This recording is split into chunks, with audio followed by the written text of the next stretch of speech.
Outcomes. Would you tell me, please, which way I ought to go from here? That depends a good deal on where you want to get to, said the cat. I don't much care where, said Alice. Then it doesn't matter which way you go, said the cat. Alice in Wonderland, Lewis Carroll. Let us begin at the beginning with outcomes or goals. The more precisely and positively you can define what you want, and the more you program your brain to seek out and notice possibilities, the more likely you are to get what you want. Opportunities exist when they are recognized as opportunities. To live the life you want, you need to know what you want. Being effective in the world means producing the results you choose. The first step is to choose. If you do not, there are plenty of people willing to choose for you. How do you know what you want? You make it up. There are some rules for doing this, so that you have the best chance of success. In NLP language, you choose a well-formed outcome. That is, an outcome that is well-formed in terms of the following criteria. First, it must be stated in the positive. It is easier to move towards what you want than away from what you do not want. However, you cannot move towards something if you do not know what it is. As an example, think for a moment of a kangaroo. Are you thinking of a kangaroo? Good. Now stop thinking of a kangaroo while you finish reading this page. Do not let the idea of a kangaroo come into your mind for the next minute or so. Are you not thinking of a kangaroo? Now think of what you will be doing tomorrow.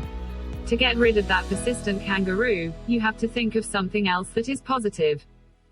This trick makes the point that the brain can only understand a negative by turning it into a positive.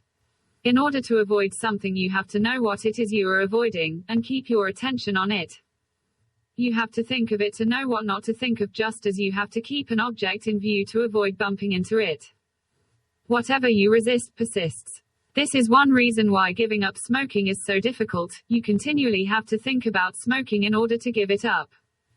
Secondly, you must play an active part. The outcome must be reasonably within your control. Outcomes that rely primarily on other people taking action are not well formed. If people do not respond the way you want, you are stuck. Concentrate instead on what you need to do to elicit those responses. So, for example, instead of waiting for someone to make friends, think of what you could do to become friendly with them. Think of your outcome as specifically as possible. What will you see, hear and feel?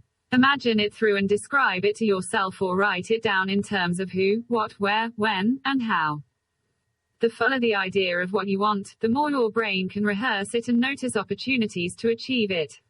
In what context do you want it? Are there contexts where you do not want it? How will you know that you have achieved your outcome? What is the sensory-based evidence that will let you know that you have what you want? What will you see, hear and feel when you have achieved it? Some outcomes are so open-ended that they could take several lifetimes to achieve. You might also like to set a time limit on when you wish to have it. Do you have the resources to initiate and maintain the? What do you need? Do you already have it? If not, how are you going to get it? This is an issue that needs to be thoroughly explored. These resources may be internal, specific skills, or positive states of mind, or external. If you find you need external resources, you may need to set a subsidiary outcome to get them.